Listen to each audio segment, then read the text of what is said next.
Across the Park podcast is proud to be sponsored by Globe Gas and Heating. For the best kitchen and bathroom renovations, boiler servicing and repair, and central and underfloor heating in the Northwest, head over to globecentralheating.com and quote Across the Park for a free quote.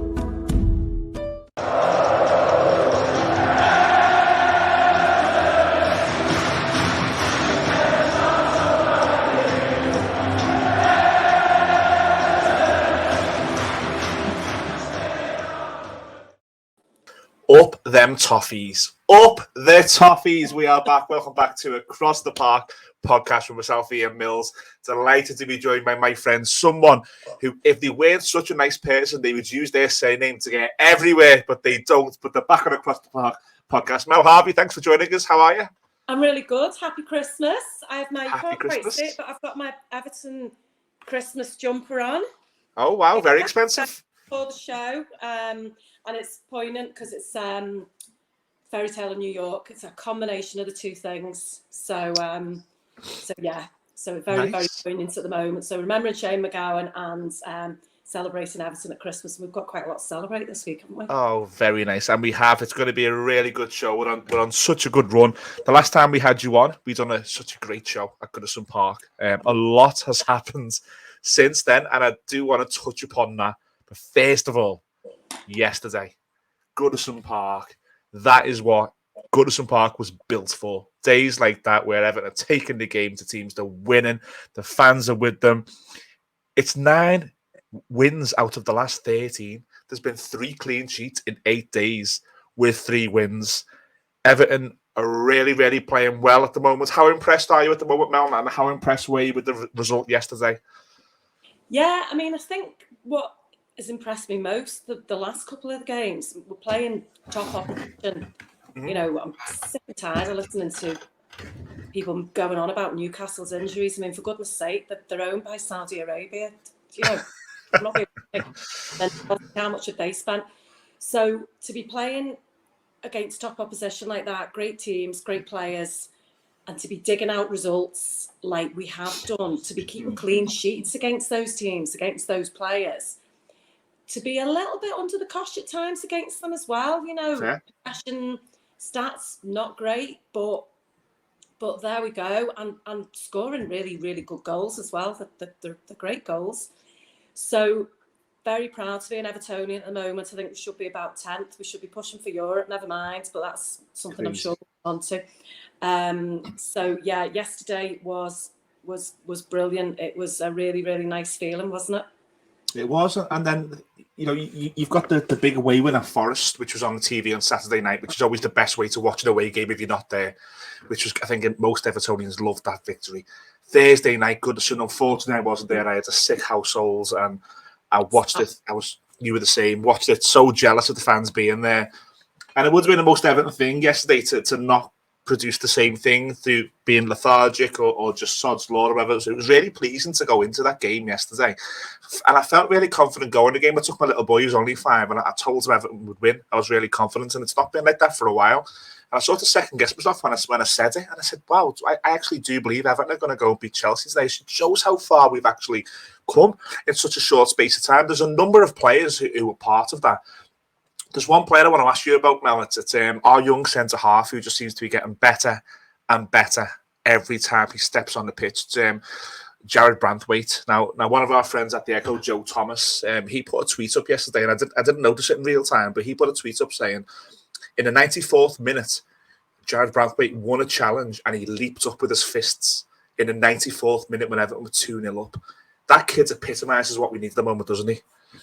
Yeah, I spotted him when he played for us a couple of seasons ago. I remember saying to a few people I thought he was a future England centre-half, and then I thought I was going to be proved wrong, and then obviously he went out on loan, and I was worried that he wasn't developed in the way that I'd hoped he would when he was a lot younger before he went out on loan.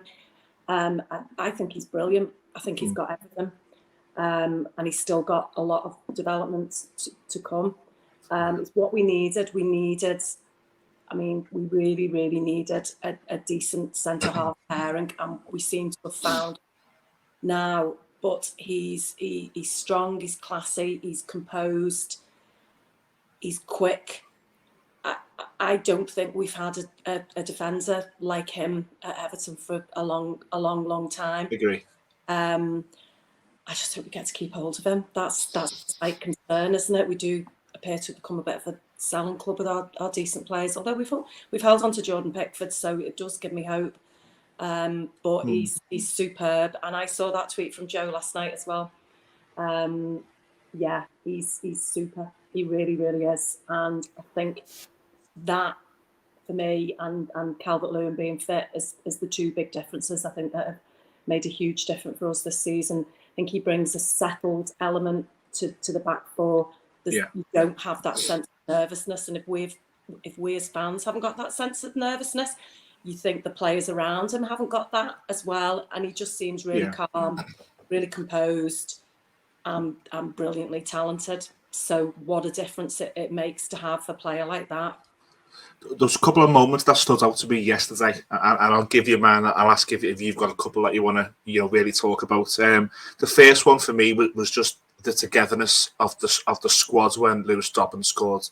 There was no selfishness at all in those players. They all wanted to be around that young kid and be involved in his moments. And sometimes in the past we've seen players walk away. I remember the famous moments where Lukaku tried to take Tom Davies's goal off him in that Man City game and try and celebrate it himself. And we've always seemed to have some players who maybe for whatever reason a bit more themselves, but I think that epitomised like that group of players together, that a squad.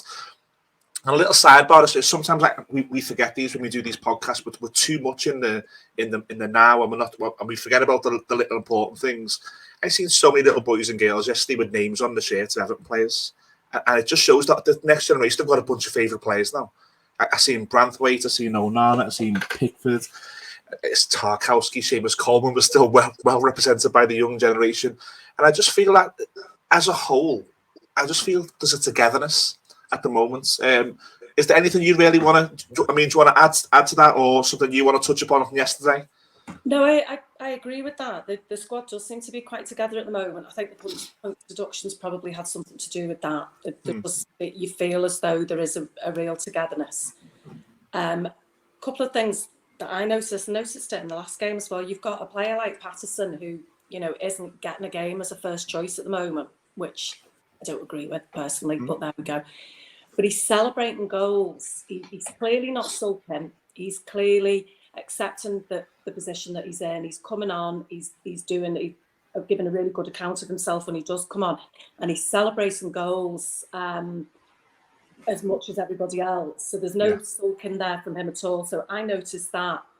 The other thing that I noticed was when Dom missed the chance, and then he was kind of lying on the floor, because you saw it when I watched Match of the Day last night. He got an injury because the keeper clattered right into him, didn't he, afterwards? And he was lying there, and they were all off celebrating in the corner, and he kind of got up, and then one or two of them came over to him as well to congratulate him and to celebrate with him, which was well deserved, because he might not be scoring at the moment, but I think he's really playing well, and he's giving us that focal point, and he's bringing other players into the game. He's dragging defenders away from other players as well. I noticed that as well. So two of those things that made me feel exactly the same as you, that there does seem to be a real togetherness in the squad. There doesn't seem to be, huge egos going on there. I also really like the reception that Beto got when he got up to warm up. I wasn't in my usual seat yesterday. I was in the park end, so it was right down the other end. But you could see he was getting a really good reception, and he possibly hasn't had the best start, although he scored a great goal the other day. But there's something about him that's very likeable, isn't there? I don't know whether it's his personality, it's his work rate. He just seems to come across as a really likeable guy. So I thought that was really nice as well. I thought, well, that's good. That's what he needs. That's going to give him confidence. Let's try and be encouraging. Yeah, I was sitting in the Upper Gladys Street yesterday, and as he warms up towards me, people wouldn't have seen this unless you're in that space. The Gladys Street was singing his song, "Ole, Ole, Ole," and Onana, he was warming up, was singing it as well and high-fiving him. And it just seems to be that real togetherness. It's let's make the most of it. There's been a number of years that we've spoke as friends on and off the podcast and said, oh God, if only they cared more, if only we had someone in there. We now seem to have a group of players who are doing it. It would be wrong to ignore the manager. The manager seems to be doing everything he can at the moment to put the football club, never mind the team, the football club on his back and say it's on me, and I'll walk through flames. I'll try and get you over the line, which is fantastic. What he done yesterday is in his post-match, Mel, but you've seen it. He spoke about the hard yards, the basics, and that he's trying to instill in a short space of time those things. I think for me, he deserves a lot of credit for doing that, because what I'm seeing on the pitch is not 11 players who will win the Ballon d'Or, not 11 players who will take the game to opponents and win the game with tons of skill and tons of goals. I'm seeing a team who are doing the basics right, they're working hard, and they're putting the hard yards in. For you, does the manager deserve a lot of credit for what we're seeing at the moment? I think working hard and training and working hard on the pitch should just be a given. For me, I don't understand how that just isn't a given for every single professional footballer in the country. I never really understand when people give them a lot of praise for working hard, because surely that's just what they should be doing anyway. Mm-hmm. Apart from the fact that they're getting paid an absolute fortune, they're doing a job that, you or I would give our right arm to do, and all those kids you're talking about at the game yesterday, they look up to these players, that they've got a dream life. Imagine getting up every morning and you get to do a job that you really love. How many people can really say that? Especially at the moment, so many people are struggling in life and probably doing jobs that they don't get a huge amount out of, because I'm possibly taking on second jobs and third jobs to pay the bills. So I never really get impressed by footballers working hard. I'm like, why aren't you doing that anyway? I never get impressed by them being fit, because I'm like, well, why aren't they fit anyway? They are professional athletes. I watched a programme recently about sort of diet and nutrition and what footballers eat and this kind of thing. And I'm like, that should be a given. It's a really, really short career. You shouldn't need anyone to tell you that you shouldn't be drinking all the time, or you shouldn't be eating junk food. You've got a career that's maybe going to last you 10, 15 years if you're really, really lucky. And then by the time you're in your late 30s, unless you're actually young or Seamus Coleman, you can go out, you can do all the things that you wanted to do. So I don't, it probably sounds like I'm being really harsh, but I don't have a huge amount of, not. I think because we had a long period where, especially by me, I sit in a section in the park ends where it's just like a counselling session every game, and a lot of moaning and a lot of crying, and I'm part of it. And I've just seen a number of years where we haven't had the basics. And maybe I feel blessed that we've got it now. Yeah, to me, it should just be a given and it should just be happening. Yeah. And those shouldn't be the things. A top coach shouldn't have to tell players they need to work hard.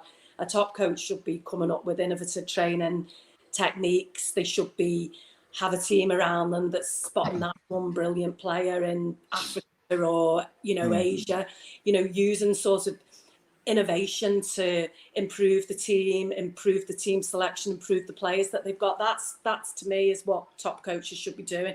Yeah. Man management, engendering a sense of togetherness, coming up with the ways of picking people up when things are going against them.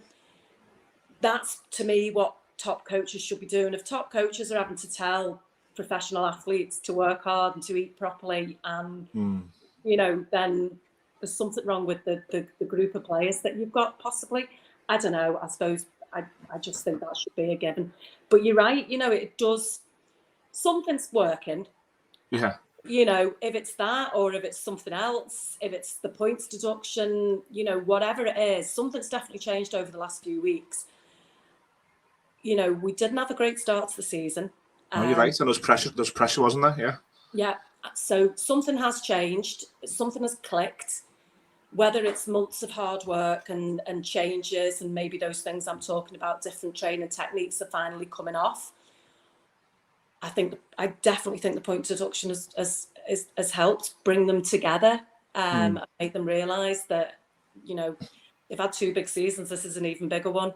But something's definitely working, and you've got to say that there must be something down to the coaching staff. They can't be doing nothing So exactly, exactly. Yeah. And he came out post match again, Mel. He came out and one of his comments that he said yesterday, is he said that what he's trying to do is he's trying to find different ways of winning games. And when he said that, I thought that's quite an easy thing to say. But if you look at the detail, if someone showed you the Everton possession stats opposed to the results each game, I think you'd be surprised that Everton are winning these games.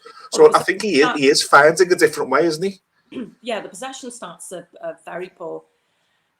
So I agree with you. There's something working, but I go back again to we've now got a really good settled central defensive partnership. Yeah. Which unfortunately we're not going to have next weekend or this weekend, but we've now got Dom back. To me, getting Calvert-Lewin back as a regular first team player for Everton is like going out and spending £100 million on a top striker, because he is a top striker. And he does all those things we were just talking about. Sean Dyche won't have had to tell Dominic Calvert-Lewin to work hard in training, because he does. You can tell by looking at him. People moan a lot about him picking up injuries. I just think he was extremely unlucky. I don't think that was anything to do with lifestyle or anything else. I think he was just really, really super unlucky. And I think those two things have made a massive difference for us. But you're right, we're digging out chances from a lack of possession. Maybe we're better soaking it up and creating those 1 or 2, 3, 4 really good chances. We're also putting chances away. You and I have spoken a lot over the last few seasons about how we just weren't scoring goals. Decore's goal scoring record speaks for itself. Absolutely. In recent times, and I think that's made a big difference as well. We're spreading the goals around. We've got players who can score. Still missing a few chances. I think once Calvert-Lewin puts one in, then I think he'll go on a bit of a run as well.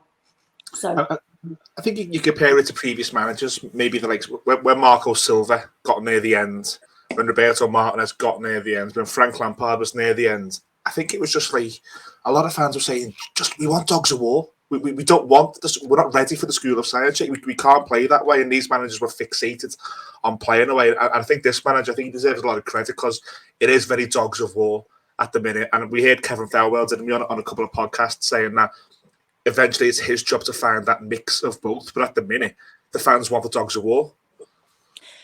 There's some nice football being played as well, though. I agree with what you're saying, and we can see, with the number of bookings as well, and that could end up creeping up, and what's the problem next week, because Jared obviously. So yeah, there does seem to be a dogged determination there, and when you've got midfielders like Garner Gay, and you've got Tarkowski, you've got players who can play that way, but there is some nice football going on. Yeah. I mean, the build up to that second goal yesterday. And the third goal, Newcastle, third goal, 29 passes. 29 passes, yeah. And there is some nice football happening too. It's creating those spaces, isn't it? It's finding the spaces.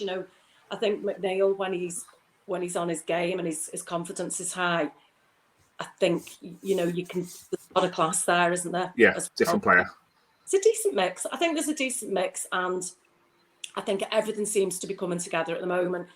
You get moments like that with football teams, don't you, where you can have a part of the season where certain players just aren't firing on all cylinders.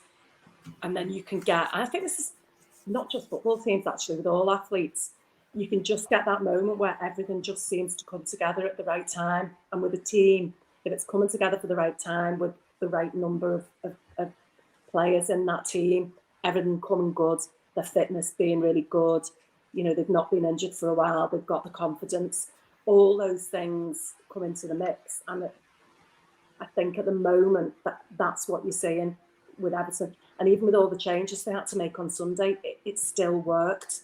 Yeah. It just seems to be enough of them playing at their peak at the moment. Confidence, togetherness, all those things, just seems to be, there's just that cohesion at the moment. No, I agree. I couldn't have really said it better myself, to be honest. We did get some socials for you, Mel, which I want to get to in a moment. But we haven't spoke on the podcast since the summer show we did at Goodison Park. We spoke off it, but just to get our listeners and viewers, so you can speak to our listeners and viewers, if you will, the points deduction that we got, my opinion, very, very severe. I think it's lit a fire in a place that the Premier League probably didn't want to light a fire. Where were you when you heard? What was your reaction, and how have you made of the reaction of Evertonians and the togetherness since? So, ironically, I was at the funeral of one of the biggest Evertonians that I've ever met. A wonderful, wonderful man called Charlie Mills, who was very influential in setting up Everton in the community. Wow. And a man who was very, very kind and showed a lot of friendship to us when we first moved back from Scotland. And I came out of his funeral. I had to nip out a tiny bit early because I had a really important work meeting to get back to. And it was a wonderful funeral. We were all asked to wear a splash of blue. Oh, boss. Most people did. There was a few cop-outs in there. And I came out of there and I got in the car to go to this meeting, and I think maybe looked at my phone, put the radio on, and I had to drive back into town from Crosby. And that's when it had been announced while we'd been in that funeral, and I thought, God, what would Charlie have thought of that? He'd be, looking down at us from heaven thinking, goodness me. And as the day went on, I went into this meeting, and my boss mentioned it to me before we went in, and as the day went on, the sense of disbelief grew. Yeah. I think I always knew we'd get a points deduction, and quite frankly, we broke rules. Yeah. Well, we didn't. Our board did. The club did, yeah. And they did, and they were wrong, and they let the fans down, and they let the players down, because it doesn't matter how unfair it seems. They got their thumbs wrong, and they really did get the thumbs wrong, and they broke a rule, and there's no getting away from that. So they have to take a huge portion of the blame for that. But the severity of the punishment, I couldn't get my head around it. I kept thinking, 10 points. You get 9 points for going into administration, and it's 10 points. And then as the days went by, and better brains than mine, like Andy Burnham went. I mean, I read it. I sat and read the whole thing. Eventually, but as I say, better brains than mine have gone through it with a fine-tooth comb and highlighted the issues with it and the unfairness of it and the changing of processes halfway through. And the fact the club held their hands up and tried to work with the Premier League to get around it. The people who were involved, the individuals who were on the so-called independent panel, the more you picked it apart, the worse it became.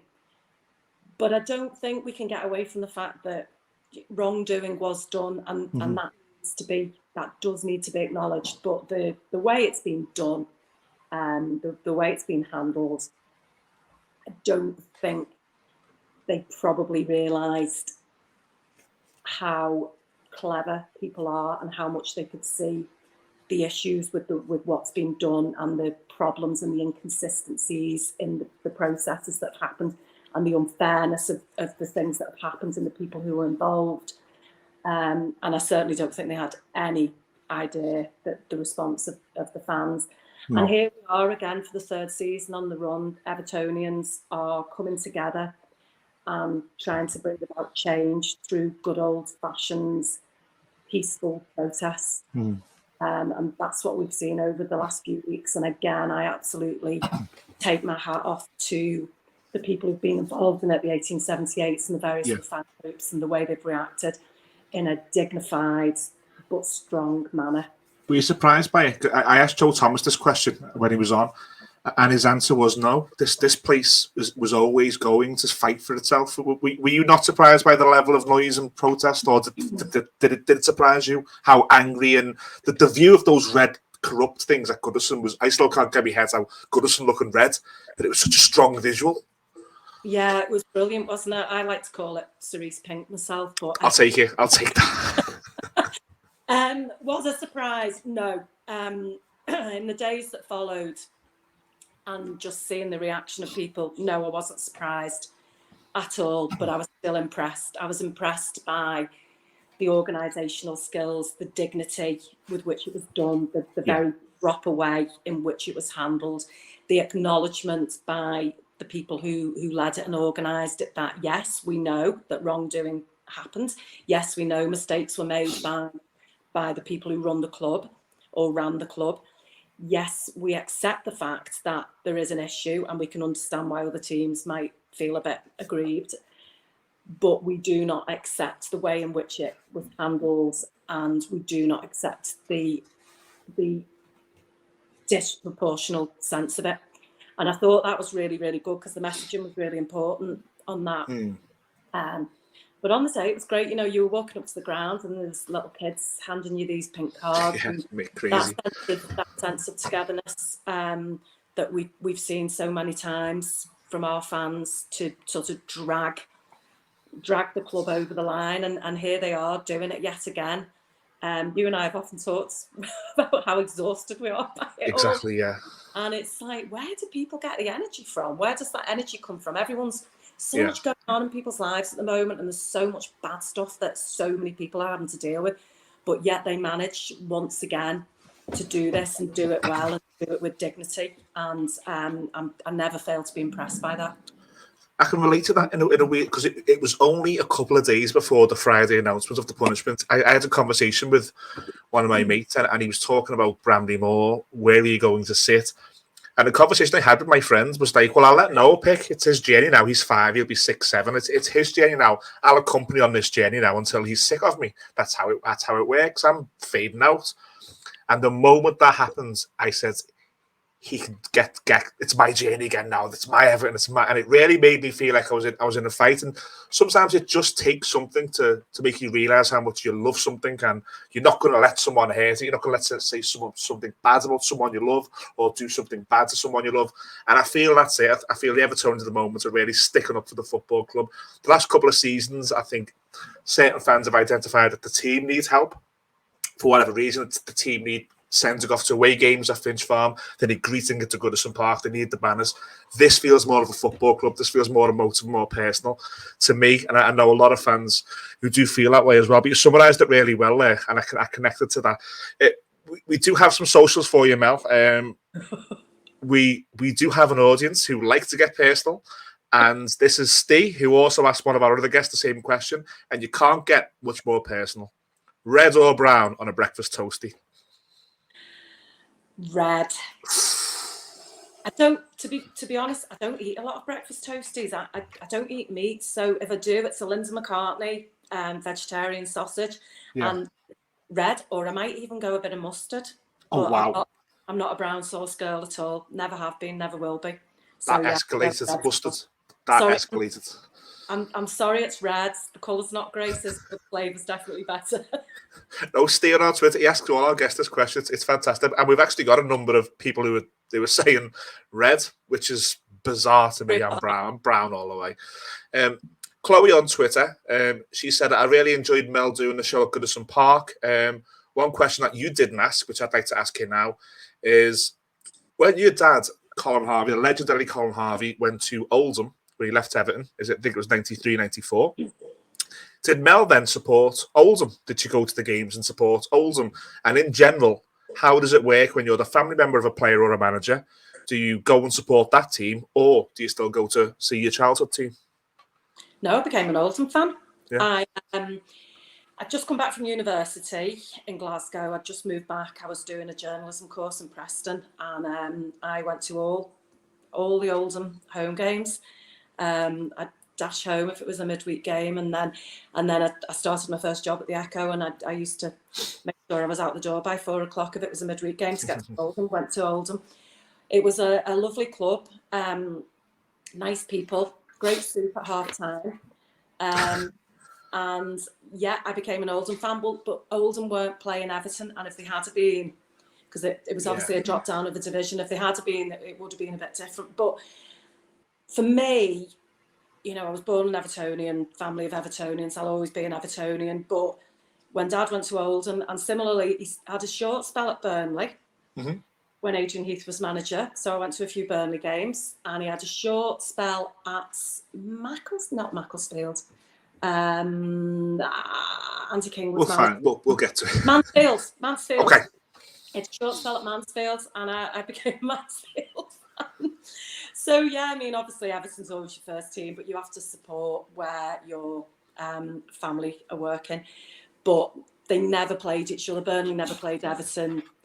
Mansfield never played Everton, Oldham never played Everton, so that loyalty was never tested. But although we all remained Evertonians at heart, we became part-time Oldham fans, and it was very cold. It's the coldest I've ever been watching football. It was freezing. Really cold part of the world. Yeah. We had loads of questions, and you've answered this question in the past, but I think Evertonians just hold your dad with so much respect and love. And he's not in the public eye. So a number of questions said, how is your dad? How's Colin? Does he still go to the game? Does he still support the Blues? All those usual questions. He's good. Yes, he obviously still supports Everton massively, and feels the highs and lows of it the same as everybody else.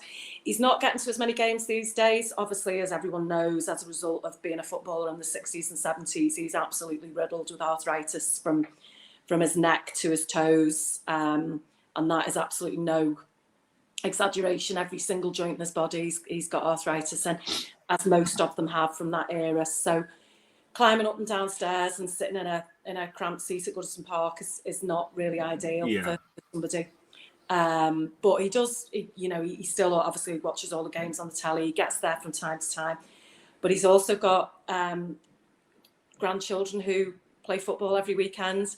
So he also likes to go and watch them play. And his granddaughter is now signed for Man United. So, oh, God. I know. So he goes across to see her play sometimes as well.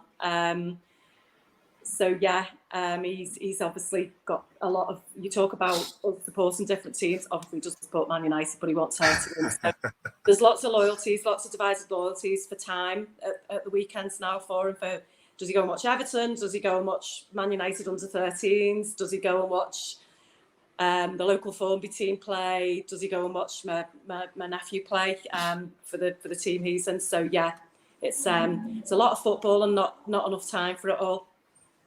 We always get a lot of love for you and your dad whenever we say you're coming on, and if anyone is interested in hearing more from Mel and her legendary father Colin, our audio podcast is available from 2019. We sat down for 2.5 hours in Colin's home, which Mel was really kind to sort. So there's a 2.5 hour podcast with Mel and Colin. If anybody does want to check that out over on our audio channels. Barry from Twitter, Mel, wants to say, and I don't know if this is even a possibility, and if you know and don't want to spoil it, don't. But he's just saying, do you think when Everton pull the curtain down in Goodison Park on that last game, that the ex-players and managers should have some sort of celebration there?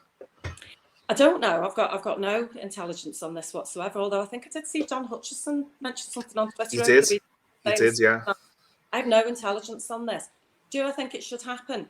I don't know. Do the fans want it to happen? That's the only reason. Yes, absolutely. Yeah, I mean, if it's something that the fans would be interested in happening, well, then of course it should happen. If they just want to go, no, let's move on, let's stop looking to the past, let's look to the future, then that's what should happen too. I think all the celebrations of moving into the new stadium and any commemorations that happen at Goodison Park should be in response to what fans want to happen there. Everton Football Club is nothing without its fans. I say this all the time. Those fans, people in their families will be Evertonians long before players arrive and long after players and managers leave. And it should be purely and simply about what they want it to be. And if that means that the club need to do a lot of surveying of fans over the next few months, then that's probably what they should be doing. And fans should make sure they express an opinion on it, because it should be purely and simply about what they want. Yeah, that's fair. From my point as a fan, I'd love to see it. I would love the old Everton captains, the old Everton managers to come out onto the pitch and wave with the families. And you know what I'd really love to see? And this is what Derek Banfield said on our podcast. He actually said that he would love for the 84-85 squad to be paraded one last time at Goodison with Colin as well, and the trophies. Well, I as a fan would love to see that. I mean, yeah. I as a fan would love to see, that's obviously my era. That's my greatest memory. So as a fan, that's what I would personally like to see. But then, 10-year-old kids will want to see somebody else. 20-year-olds will want to see somebody else. We've all got favourite players from the eras that we've got the happiest memories of watching the team. So If it's going to happen, then it really has to make sure it spans everything. And yes, I would like to see it. I'd love nothing better than to see that team reunited. But if there's enough interest in that, then that's what should happen. But I think we have to keep looking forward, don't we? That's really important. Yeah.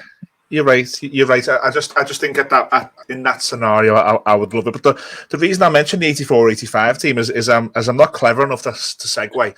We've actually got a question on it as well. So someone called Meadow on Twitter. I'm not too sure whether it's your real name or not, but your username is Meadows. They've said that they were too young to remember the 84, 85, 86, 87 team, but when they imagine what it would have been like for match-going fans at the time to watch that team break up, they imagine it would have been just, awful to watch. And they say that they know that you were there, you were a big supporter in the 80s. So actually, what was it like? Was it a bit of a heartbreaking experience to watch that team break up as an Evertonian? Yeah, it was really hard to watch it break up. Obviously, I was quite young at the time, so I probably didn't have a massive understanding of what happened. But there was quite a few factors. Obviously, players have their own feelings about what they want to be doing. The European ban was huge. Trevor Steven and Gary Stevens both went to Rangers partly for European football, but I mean Rangers were one of the richest teams in Europe at that point, and they were obviously splashing the cash around a bit as well. They were very ambitious, so I could see why that would have been a really attractive proposition for them. But yeah, it was sad, and then obviously players had to come in to try and fill those gaps, and then you get a problem between the old players gelling with the new players. I have to apologise, my dogs are in the background, and I can't hear nothing. Don't worry, it's a very, very quiet dog. I apologise to anyone listening thinking what's going on there.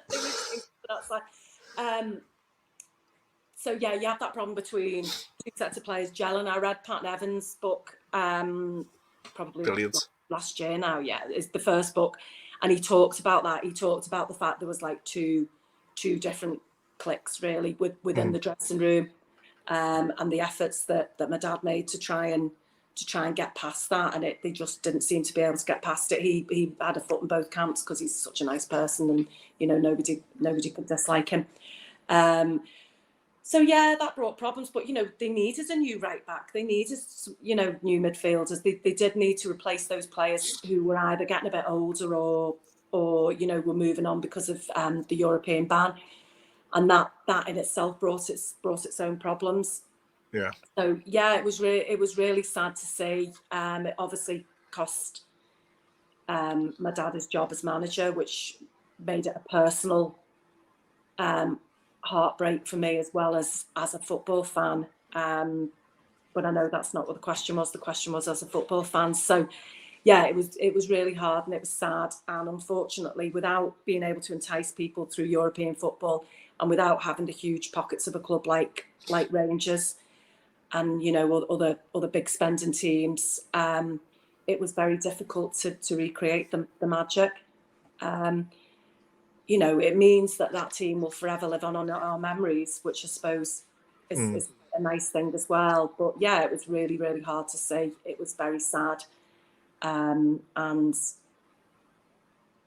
that's I still can't get over Duncan Ferguson being sold. Now I don't know how you got through watching the 85 team being dismantled on the 87 team. It just would have been. Trevor Steven leaving was the worst one for me, I think, because he remains one of my all-time favourite Everton footballers, and that I found that really, really hard. And I think it went to a tribunal as well. I don't think they even exist anymore. And it went to a tribunal, and he was massively undervalued by the tribunal. And so Everton didn't really even end up making good money out of his transfer fee to Rangers. I moved up to Glasgow. Again later on, I went up there as a student, and then I was back up there again, and through the job that I did at the newspaper, I used to see him from time to time at kind of events, charity do, that sort of thing, and he was such a huge hero up there to Rangers fans. Absolutely love him. I was thinking, how dare you? That's all. That's us. What do you mean he's a Rangers legend? What? He's an Everton legend. He's not a Rangers legend. And it was a really strange. I found that really strange to see that. I was thinking, gosh, yeah, he was. He was a really big Rangers player as well. You couldn't pinch our Trevor Stephen off us. So yeah, I was still smarting in the noughties about it. Never mind in the 80s. The last question we've got is someone called EFC Picks on Instagram. And they're basically saying, in the face of corruption, in the face of adversity, if this group of players, which fingers crossed, touch wood, it looks like we will, this group of players get past that and Everton remain in the Premier League, do you think they'd go down as one of the more important teams in our history?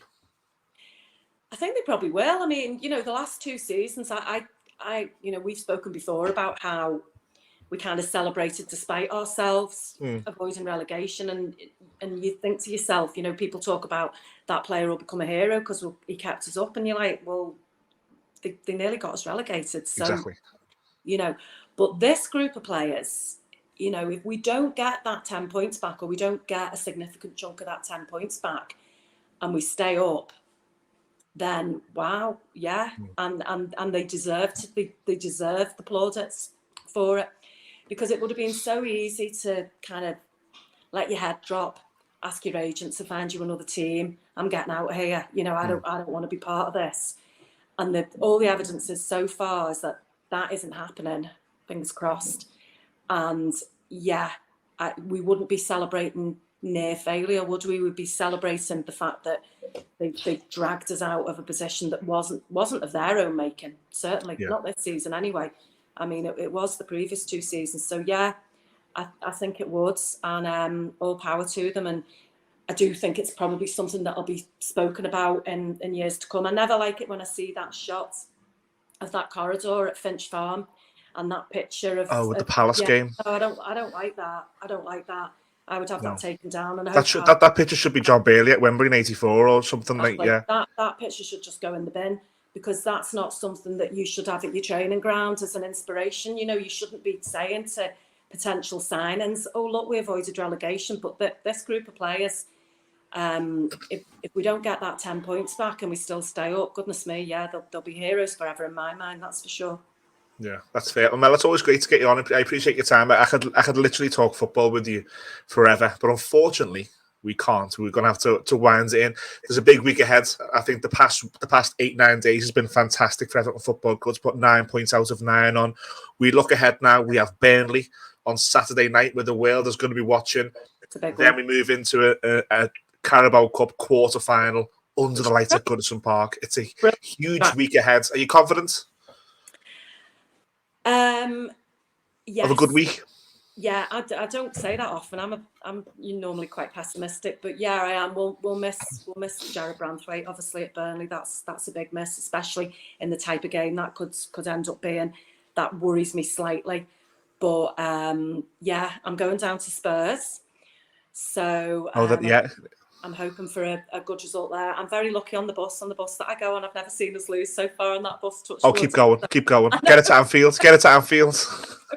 I know, so they'll all have high hopes when they see me getting on that day. We're all quite superstitious, but do you know what? I'm strangely optimistic. I've got a slight caveat with Burnley because of the defensive situation, but I am strangely optimistic for the next few weeks, and I hope I'm right.